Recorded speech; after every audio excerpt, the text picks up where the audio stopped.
हिरण्यवर्णां हरिणीं सुवर्णरजतस्रजां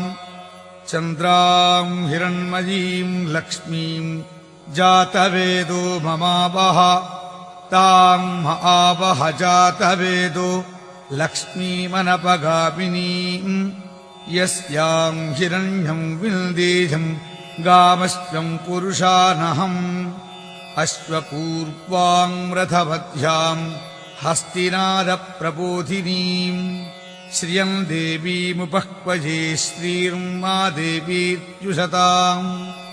कांसोऽस्मितां हिरण्यप्राकारा मार्द्रां ज्वलन्तीं तृप्तां तर्पयन्तीं पद्मे स्थितां पद्मवर्णां तामिहोपह्वजे श्रियं चन्द्रां प्रभासां यशसा ज्वलन्तीं श्रियं लोके देवजुष्टामुदाराम्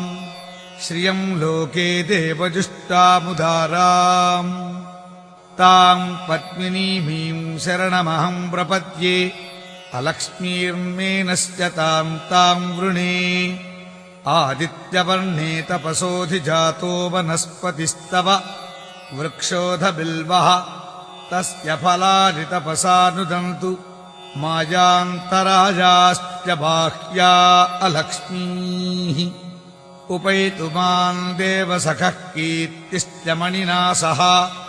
प्रादुर्भूतोऽस्मि राष्ट्रेऽस्मिन् कीर्तिवृद्धिं ददातु मे श्रुत्पिपासामलान् ज्येष्ठामलक्ष्मीर्नाशयाम्यहम् अभूतिमसमृद्धिं च सर्वार्निर्नुद मे गृहात् अन्धत्वातां दुराधर्षां नित्यपुष्टां करीषिणीम्